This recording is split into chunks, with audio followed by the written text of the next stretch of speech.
In continuation to my earlier video regarding the runtime environment, we have already seen some of the topics based on the implementation of the runtime environment. We have seen that how an activation records are created, what exactly an activation is. Activation means whenever a procedure is in execution, we say that it's in activation.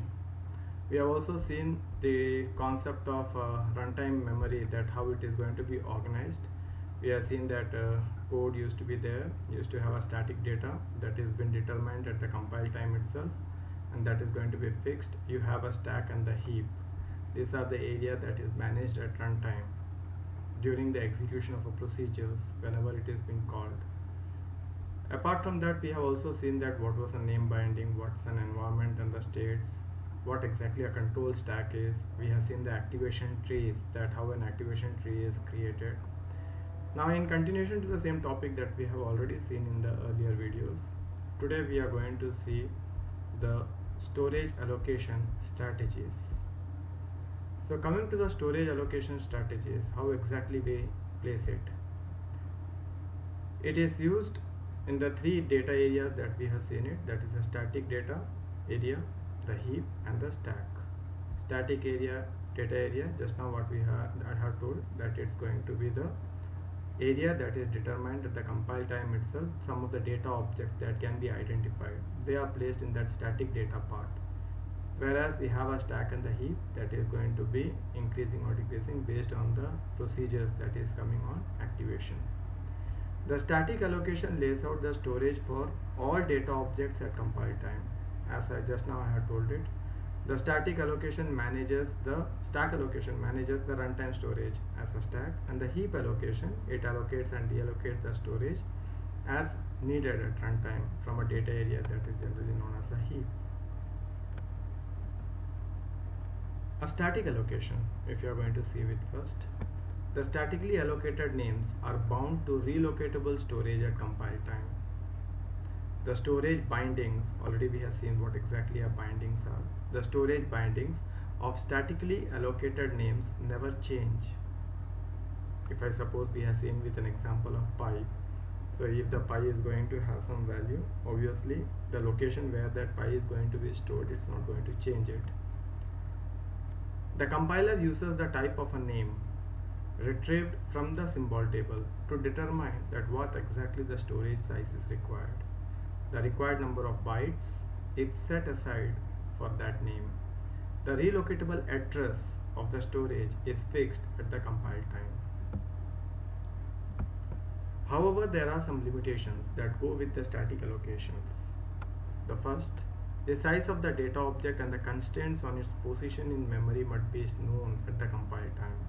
So generally, if it's possible to find out the size of the data object and the constraints in that memory, then only we can place it on that static data part. The recursive procedures are restricted. The reason is that all activations of the procedure use the same bindings for local names. So that's why the recursive procedures are not possible.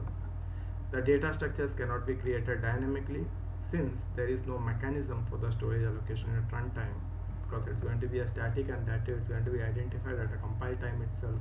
So there is no mechanism that we can be creating. It can be creating a data structure that would be created dynamically. Now coming to the stack allocation part, that was with the first part, because we have divided into three parts. The first is the static data part, second is the stack, and third is the heap. So if I am going to work with the stack allocation now, the stack allocation is based on the idea of a control stack. Control stack we have already gone through, that is, it represents that which all are the activations that is live right now. So let it be that if I am saying that there are 5 procedures, and within that 5 procedures A, B, C, D, so let it be that B and C have completed their activations. So it means that A, B, C won't be there, D, E would be there. So A, D, E, that is going to be representing in terms of my control stack. So is based on the idea of a control stack. The storage is organized as a stack, and the activation records are pushed and popped as the activations begin and end. So if I say that the activation is there, means a procedure is in execution, it we have already seen that what an activation is. We have seen that an activation record means it would be having some fields. We have already gone through with that fields in my previous video, that is the return values, actual parameters, optional, that is a control link, access link, save machine status, local data, and the temporaries. These are the fields that exist in an activation record, and this activation record is created once the procedure comes into execution. So this activation record is going to be placed in which part of that area at the runtime memory, that it would be placed onto the stack part. So how we are representing that it would be representing it in this manner, that is, for example, if I say that the activation records on the stack, so let it be that this is the main program. So main program, once it's been in execution, means the corresponding activation record would be created. This is what an activation record is. So what exactly we are doing it, that is, we are pushing it onto the stack and we would be popping it off from the stack once the activation completes. So that is what it is being mentioned over here. So storage for the locals, that is the pushed and popped as the activation begin and end. So once an activation begins means it would be pushed onto the stack, and once an activation ends it would be popped off from the stack.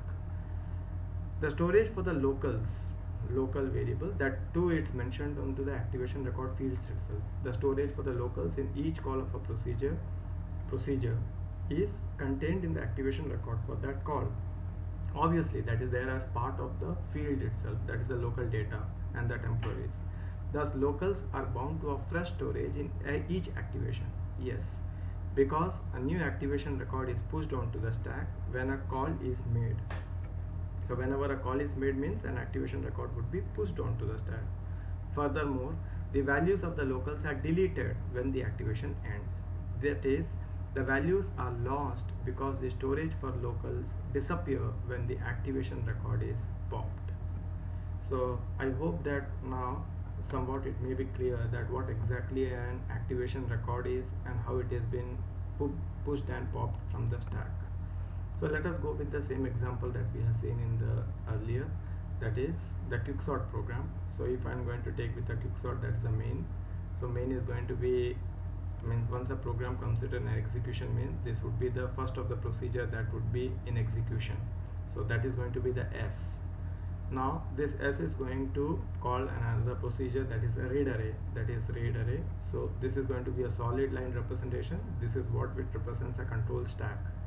So this is going to represent the R, that is a solid line, means it is in activation now, it's there in activation.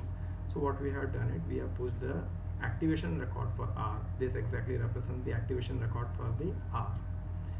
Once the activation record of the R, means once it has been read, then the control would be now going for the quicksort procedure Q. So it means that it would be represented in a dotted lines, means the procedure has ended. So once the procedure has ended means from the control stack, from the activation, that is a stack part, what we would be doing it, we would be popping it off and Q would be pushed onto the stack. Same manner you would be continuing. So it means that at any point or the complete lifetime of a program, that is during the execution of the program, we would be coming to know that at any point which are the procedures which are in execution right now. So let it be at any point of during the execution of the program in the control in the stack area, it represents that those procedures which are in execution. And how we are representing it, that would be represented in the terms of an activation records. This is what it represents in a stack area at runtime. Now the stack dynamic allocation, how it does. The storage is organized as a stack. Yes, the activation records are pushed and popped. Locals and the parameters contained in the activation records for the call.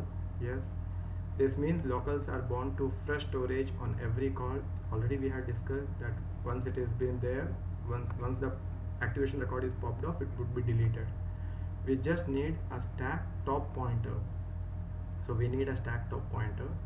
To allocate a new activation record, we just increase the stack top to allocate a new. And to deallocate an existing activation record, we just decrease the stack top. So we decrease it for deallocation. For increasing the stack top means we are allocating a new activation record. This is what exactly the difference is. So continuation, we are seeing with the calling sequences now. Basically we have two, one is known as a calling sequence and another is going to be a return sequence. A calling sequence for a procedure, it allocates an activation record.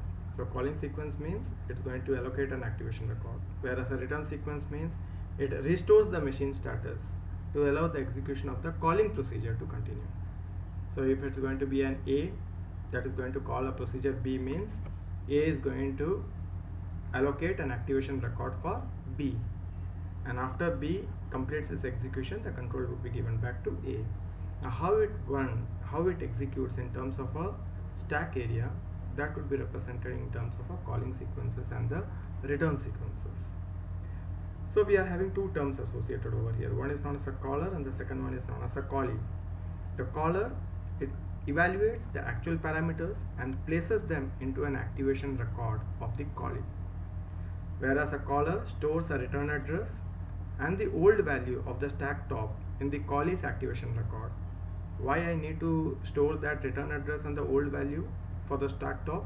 The reason is that after the execution of the callee, the control returns to the caller, so it needs to know that at what was the position or from where my activation is going to resume.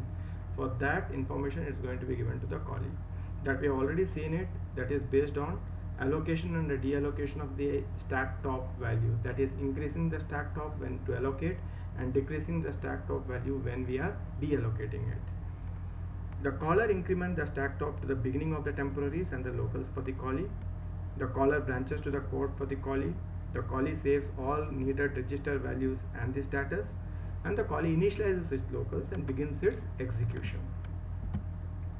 Now coming to the return sequence, the callee places the return value, just we have seen it, return value at the correct location in the activation record next to the caller's activation record. The callee uses the status information that was previously saved, to restore the stack top and the other registers, and now the callee branches to the return address that is previously requested by the caller. In that way we have two sequences, one is a return and one is a calling sequence. Now it's not necessary that always my stack, that is an activation record, is going to be of a fixed size. It can be of a variable size also.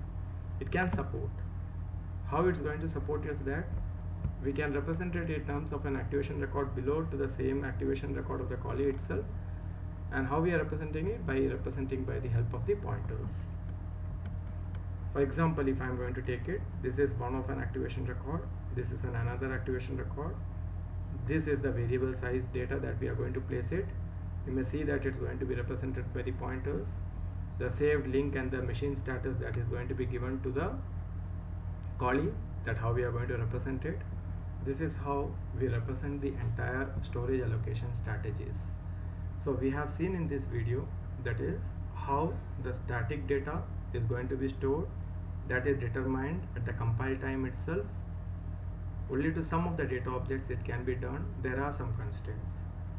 Whereas at the runtime, the stack area that is going to contain those procedures or activations that are live, means if it can be represented in a control stack, it would be in the stack area. Whereas if some of the information that cannot be represented in a control stack, then those informations we store it in a heap area. So that is the basic difference between a stack part and a heap part. Heap is going to contain those information that cannot be represented in a control stack, whereas if it can be represented in a control stack, it would be there in the stack area. So with this, I hope that the topic for the storage allocation and the storage allocation strategies both might be clear to you. So with this, the runtime environment, that is starting with the activation tree, activation, control stack, lifetime, environment, bindings, then storage allocation, activation records, activation record fields, storage allocation strategies, stack area, static area, heap, all the topics we were able to complete it with 3 videos. So please go through the contents, and thank you very much.